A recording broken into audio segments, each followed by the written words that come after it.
Bonjour les amis, bienvenue sur la chaîne d'Ocréa. Voilà, comme promis, ce que nous allons faire aujourd'hui avec des pages d'un vieux livre voilà, qu'on a récupéré ou acheté pour 50 centimes sur une brocante, peu importe. On peut faire ça avec du papier vélum, j'ai essayé, ou un papier normal, bien entendu. Bon, moi personnellement, oui, je préfère avec le papier journal. Voilà, je trouve que c'est le papier journal ou du papier de livre, évidemment. Je trouve que c'est plus sympa. Maintenant, à chacun ses goûts et en fonction de ce qu'on veut en faire, évidemment. Alors moi, je m'en sers essentiellement pour faire des embellissements, parce que c'est toujours très beau sur une carte, ou alors pour accrocher, puisque vous avez une trombone là, donc voilà, si vous souhaitez l'attacher, ben voilà. Voilà tout ce qu'on peut faire avec. Attacher, la mettre sur une enveloppe par exemple.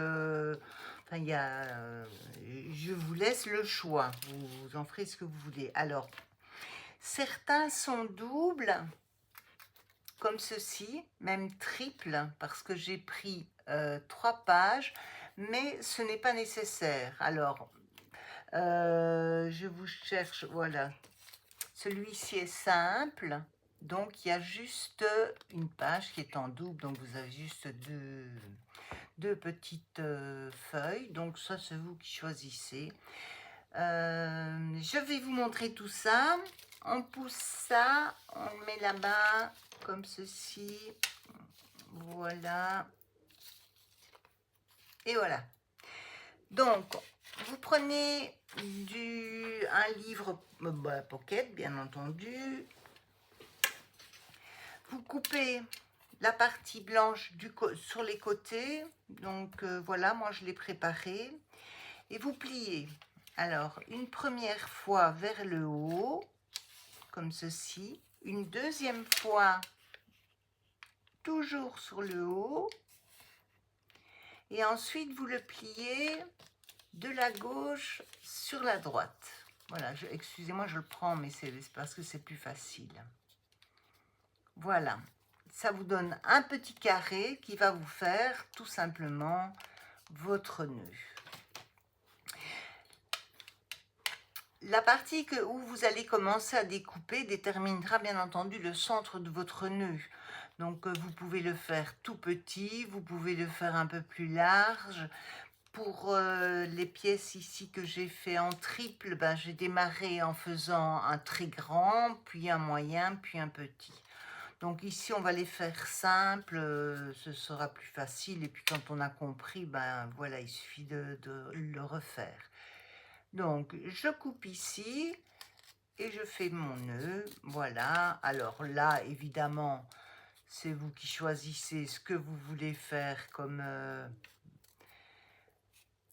petit modèle. Voilà, on va le faire comme ceci. Ça fait un peu de bruit. Et voilà ce que vous obtenez. Ensuite, alors, voilà, donc vous avez 2 papiers.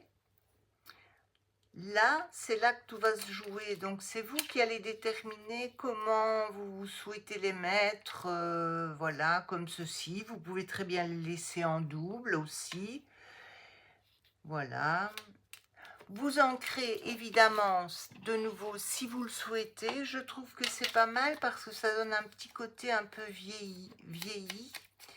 Et c'est assez sympa. Vous pouvez les faire tous les deux en même temps, il n'y a pas de souci.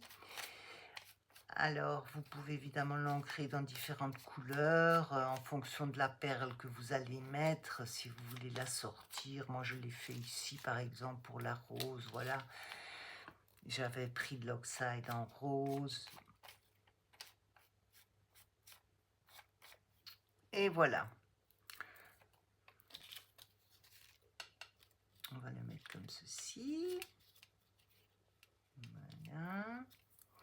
Ensuite, vous reprenez une page. Bon, moi, c'est une demi, mais ça va faire exactement la même chose. Vous la pliez une première fois dans la longueur et une deuxième fois pour l'épaisseur, toujours dans la longueur. Voilà, comme ceci. Vous coupez votre petite languette.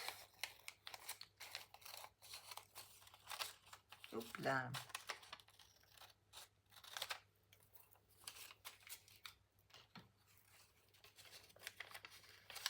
Pas nécessaire de la coller, hein, ce n'est absolument pas nécessaire du tout. Vous la pliez, alors bon, c'est au choix là encore, soit vous voulez les deux mêmes côtés, soit un côté plus petit que l'autre, voilà, c'est au choix aussi. Après ça, ben, on va faire le bout, donc un cran au milieu, 2 crans de chaque côté. Voilà. Ah, j'ai pas coupé assez. Voilà. La même chose de l'autre côté.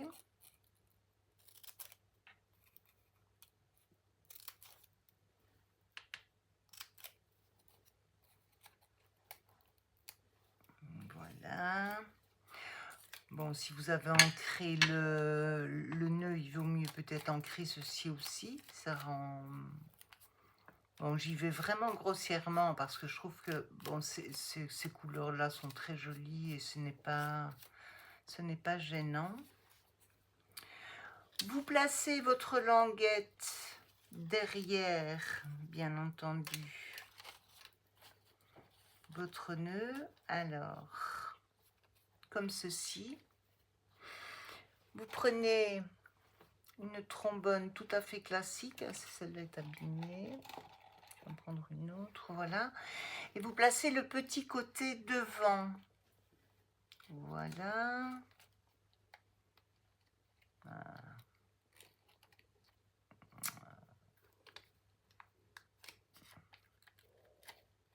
Ben alors, il veut pas. Voilà. Non. Voilà. Vous essayez évidemment de centrer, surtout à l'arrière, pour que tout soit bien tenu. Voilà, là vous pouvez encore évidemment l'équilibrer si vous le souhaitez. Moi je vais personnellement, je vais peut-être bouger un petit peu celui-là. Un tout petit peu, voilà, comme ceci. Ensuite vous prenez votre agrafeuse et là vous percez au milieu, vous attachez, vous agrafez au milieu des deux barres. Voilà. Et là, il est complètement fixé. Là, il ne peut plus bouger. Voilà. Le nœud est terminé. Bon, j'aurais pu peut-être faire celui-ci un peu plus long, mais ce n'est pas bien grave. Et après, vous le décorez comme vous le souhaitez. Alors, moi, je mets toujours un petit morceau de papier en dessous parce qu'avec la trombone, ça ne tient pas très bien. Donc, il vaut mieux... Alors, je n'ai pas de cercle intermédiaire. Donc, j'ai le grand, mais je trouve qu'il est vraiment trop grand, ou le tout petit. Donc, je mets le petit en attendant d'avoir trouvé la perforatrice qui me fera des petits ronds intermédiaires. Voilà, ou sinon, vous pouvez mettre autre chose, hein, un petit carré, ce que vous voulez. Il n'y a pas... Alors, je suis en train de chercher. Voilà. Un petit cercle, là. Hop. Alors là, n'ayez pas peur, vous pouvez mettre de la colle parce qu'il faut que ça tienne. Donc, vous pouvez en mettre et sur le papier et ici. Voilà. Hop. Voilà, comme ceci. Et après, vous y mettez une petite perle. Une perle, encore une fois, c'est vous qui choisissez une perle ou autre chose, un petit bouton. Et voilà. Voilà. C'est pas très compliqué en soi. Et ça fait son petit effet. Allez, on en refait un ensemble. Donc, bon, certaines personnes laissent ceci pour faire plus vintage. Bon, personnellement, moi, je ne le fais pas. Mais vous êtes libre de le faire si vous voulez. Voilà, je préfère le couper au moins un petit morceau.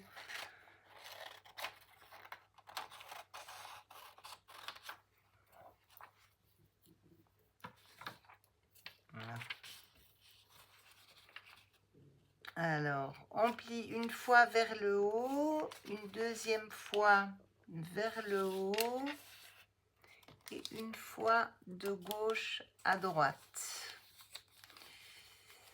Voilà.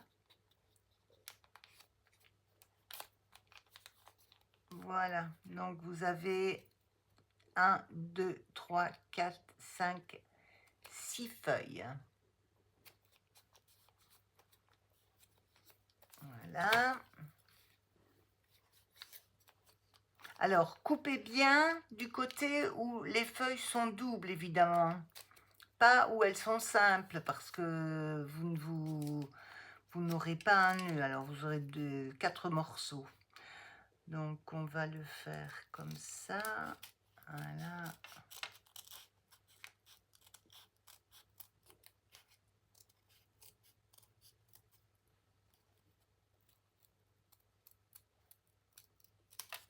Et voilà.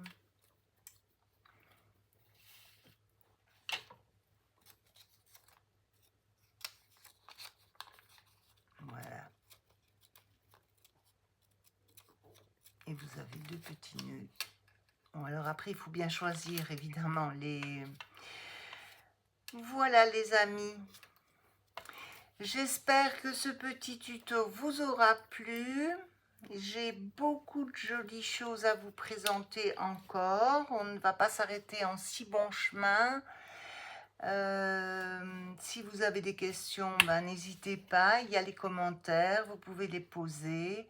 La prochaine fois, nous ferons, ben, je ne le dis pas, je vous l'ai dit, je ne le dirai plus à l'avance. Qu'est-ce que je pourrais vous dire de préparer? Peut-être des feuilles, si vous ne l'avez jamais fait, parce qu'on va faire ce genre de petites choses.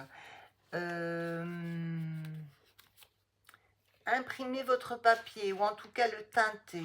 Donc vous prenez, c'est très très très simple, vous prenez un petit plat, vous y mettez de l'eau tiède, du café dedans, soit du café style Nescafé, etc. pour ne pas le citer, ou les dosettes qui font un peu coton démaquillant. Vous le laissez dedans jusqu'à ce que l'eau soit teintée suffisamment. Et puis avec un gros pinceau, ça c'est du papier calque, vous passez simplement, vous n'ayez pas peur, vous pouvez franchement le mouiller des deux côtés. Vous verrez que vous pouvez y faire des points, des taches, etc. C'est hyper facile. Également, en fonction de ce que vous choisirez, si vous choisissez du café, évidemment vos feuilles seront marron. Si vous choisissez un thé aux fruits, ben, votre papier sera rosé. Donc, testez avec les deux et faites-en quelques-unes parce qu'on va, je pense qu'on va pas mal s'en servir. Après ça, bon, bon, il fait encore beau pour le moment. Moi, je les mets sécher dehors. Je mets un poids dessus et je les laisse sécher dehors. Ou sinon, vous pouvez les passer quelques minutes au four. Mais bon, je trouve que c'est un peu dommage d'allumer son four en été pour sécher des feuilles. Bon, si vous avez une solution, vous pouvez les suspendre. Moi, je les séchais en moyenne une nuit. Donc voilà. Vous pouvez préparer ça et pour le reste, bah écoutez, je pense, nous sommes mercredi, donc la prochaine vidéo sera pour vendredi, voire samedi.